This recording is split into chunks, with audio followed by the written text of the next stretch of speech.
Instead, I gave AI years of actual market data and basically said, figure this out with me. I think I may have found one of the most useful ways that traders can use AI. And no, I didn't ask ChatGPT where Euro USD is going tomorrow. I didn't ask for the best indicator settings, and I definitely didn't ask it to give me a 90% win rate strategy. Instead, I gave AI years of actual market data and basically said, figure this out with me. And what happened over the next few days is honestly pretty interesting, because most of what we tried failed. But eventually we ended up building an automation that had some results that do have potential. And by the end of this video, I'm going to give you the actual files, the Python research, the TradingView strategy, the MT5 Expert Advisor. I'm not selling it, and I'm not telling you to put real money into this. I'm literally giving you the experiment so you can download it, give it to your own AI, test it yourself, and see if you can continue where I left off. But first, let me explain how I got here so that you don't redo the work that I've already done. Because I think the process is actually more interesting than the strategy itself. This whole thing started with a question. Markets generate an absolute ridiculous amount of data. Every candle has an open, high, low, and close. You have volume, you have time of day, you have volatility, previous days' highs and lows, sessions, specific sequences of different types of candle formations, and millions of combinations of all of these things. So as a human being, there's no realistic way I'm going to manually test every iteration of those combinations. But AI can write Python code, which I can't. Python can analyze enormous data sets. So I thought to myself, what if instead of asking AI to give me a strategy, I give it the data and ask it to help me search for one? So I exported Euro USD historical data and we started the experiment. The first idea, it called it candle DNA. The basic theory of it was that maybe there is a specific recipe that happens in candle formations before a large move occurs. Things like the candle's body size, range, volume, ATR, and where the candle sits relative to previous highs and lows. Sequences of bullish and bearish candles, and initially some of the results looked really interesting. We found certain situations where specific characteristics of these candle formations happened 2 or 2.5 times more frequently than other formations, pertaining specifically to what happened before these big moves. And this is where it would have been really easy just making a YouTube video and saying AI found some secret pattern. Except when we actually took those patterns and turned them into strict trading rules, if and then statements like coding works, they lost money. A lot. One version had around a 29% win rate and a profit factor of 0.54. Garbage. So we killed it. And this happened over and over and over again. We tested candle sequences. We tested continuations. We tested different stop losses, different targets, different holding periods. We looked at previous days' highs and lows, session highs and lows, Tokyo session, London session, specific 15-minute time buckets like the orb strategy, relative volume, volatility. Basically, every time we found something interesting to look at, the next question was, does this actually survive when tested on the data we haven't seen? And most of the time the answer was no, which weirdly enough made me trust the process even more, because the AI wasn't just being a yes man and sitting there telling me that every idea was amazing. Most of my ideas were getting murdered by the data. And then I remembered a strategy that I made years ago, trading the London Open based on the range of Tokyo session. The original concept was extremely simple. Before London opens, you establish a range. You put a buy above the range and a sell below the range. And instead of trying to predict which direction the market's going to go, you basically said, I don't know, let the market move. Liquidity is coming into the market because London's about to open. And if price moves, I'll let the market choose the direction for me based on those two pending orders. I've traded these variations before and I've showed it on live streams and I've actually had decent results. You guys trading along with me have seen that, but it was always a coin flip. I wasn't predicting what way the move was going to go. I was setting up myself regardless of which direction it went. Now, as this strategy grew, I started thinking to myself, should it be a 30-minute range? Should it be a 60-minute or 90-minute? Where should the stop loss go? Halfway in between the range or on the other side of the range? Now, should it have a specific risk to reward ratio, like a 1-to-2? Should the trade enter on close of candle or as it breaks the range? And those were the perfect questions to ask AI to sift out of the historical data. So we built another Python research program, and the original strategy sucked. You couldn't get consistent results without some biases or skipping days. So after costs of trading, basically the spread and commissions of a trade, it lost money. Without that, it made money. And just like that, another brilliant idea of mine got crushed by data. But while analyzing why it failed, we noticed something more interesting. Instead of trading the initial breakout, what happens if price breaks the Tokyo range with unusually high relative volume, fails to continue, and then comes back inside the range? Now, we're not predicting a breakout.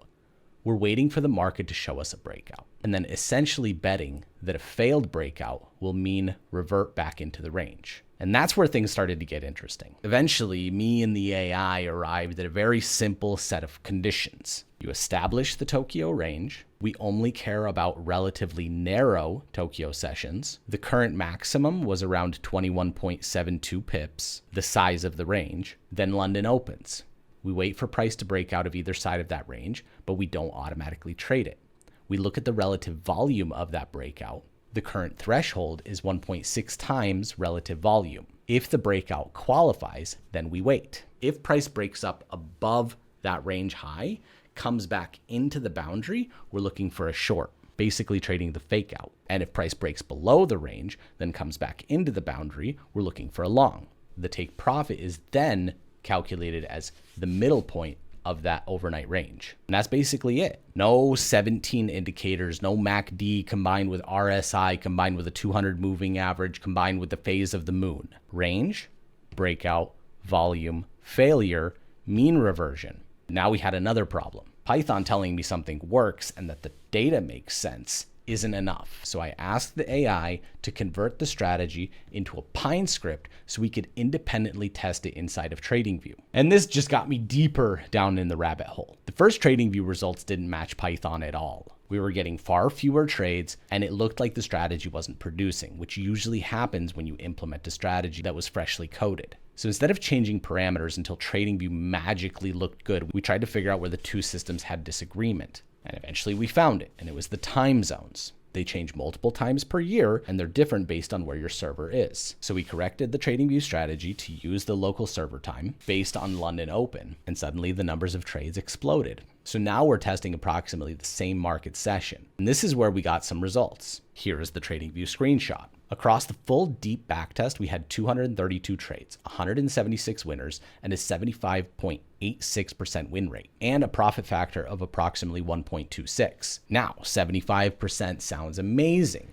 but don't get carried away just yet. A backtest is a backtest, and TradingView is still TradingView. Can we reproduce this somewhere completely different? So I had AI build a strategy again, this time an actual MT5 Expert Advisor, the EA that goes on to your MT5 platform. And then I ran it through MetaTrader strategy tester using historical broker data. And this is where I expected everything to fall apart. Instead, we got this: 103 trades, 75 winners, 28 losers, 72.82% win rate, profit factor 1.3. Now that got my attention. Because TradingView and MT5 were not producing identical trades, I mean, they are different feeds and different execution engines with different volume data. And we were still working through some differences in session timing. But look at the actual statistical results. TradingView, about 76% winners and a 1.26 profit factor. MT5, about 73% winners and 1.3 profit factor. That doesn't prove that we found some magical trading strategy, but now we have two independent environments pointing towards something similar. It's like a peer-reviewed medical research study. One test was made and then the other confirmed it. That's also where you guys come in. More confirmation means less biased results. So that's the tipping point where the experiment became way more interesting for me. Then I changed one thing: the session timing. Instead of calculating the range from 2 a.m. until 10 a.m. broker time, I moved it 1 hour later, 3 a.m. until 11 a.m. Now, you can see what happened right here on this screenshot. 27 trades, 23 winners, 4 losers, 85.19% win rate.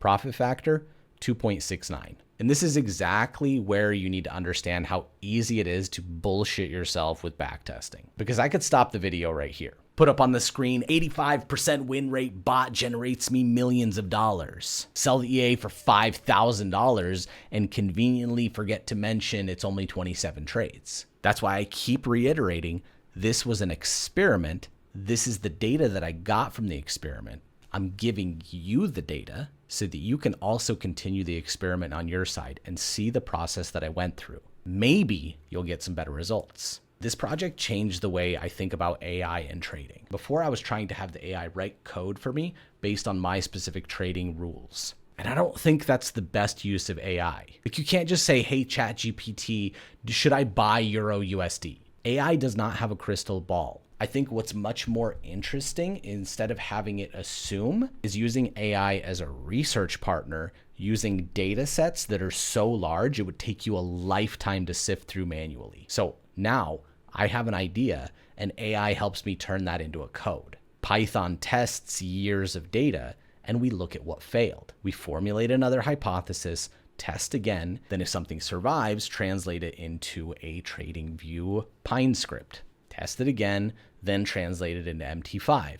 Test it again, and eventually forward test it on a demo account, of course. And that's a completely different relationship between AI and trading. AI isn't giving me trades. It's helping me build a laboratory with the most qualified research team ever. And this is the point where I'm stopping this experiment for now, because I could spend another week optimizing this, maybe get the win rate from like 75% to 77%. Maybe we find another filter. Maybe changing the range gives us another few percent. But there's also a huge danger here. The more parameters I optimize against, the easier it becomes to accidentally build something that's absolutely incredible, only on past data, and then completely useless on trading future price action. So instead, I'm going to do something different. I'm going to give you this project. I put together the research files, the code we've been working on, the TradingView strategy, and the MT5 EA. Download them, look through them, run your EA through your own strategy tester on your own broker, on your own terminal. Change brokers, change pairs, try GBP USD, try USD JPY, try New York instead of London session. Give the Python research to ChatGPT, Claude, Gemini, whatever you use. Tell it the information that we've discovered already, and then ask, what should we test next? Because imagine if hundreds or thousands of us start independently testing the same idea. Maybe everyone comes back and says, Artie, it's garbage. Perfect. We learned something, that this doesn't work. Or maybe people start finding the same behavior on different brokers, different years, and different markets. Maybe this is good for oil. I don't know, but it's definitely something worth investigating. But I need to make one thing extremely clear. I've already said it multiple times in this video. This is not a finished trading system. I'm not telling you that this is profitable. I'm not telling you to put this on a live account. And I'm definitely not telling you that we created an 85% win rate money printer. These are historical backtests with historical data. There are differences between Python results, TradingView results, and MT5 results that need to be investigated. And the highest win rate MT5 variation only produced 27 trades across a massive data set. So treat this exactly how I'm treating it, as research. This was a super fun experiment for me because it gave me a new perspective on how I can work together with AI. I'm nowhere near being done playing with this. And the more data I have across every different asset, and I build this supercomputer of information, the higher likelihood I have of finding out exactly what these huge financial institutions, what brokers and hedge funds are all doing, because every major player is using algorithmic trading. Now we have the tools at our disposal, and this is an opportunity for you that you should get on now. So all you got to do, go to my website, TMAFX. You're going to find a link somewhere on the home screen. Just click that link. It'll give you a whole Dropbox of the files. Have fun playing, but don't get overly excited about results. Always forward test on demo accounts and never deploy real capital until it's absolutely proven over a year of forward testing on a demo account that it produces decent results. This is your money. This is your risk. This is me handing the baton to you. Be very cautious.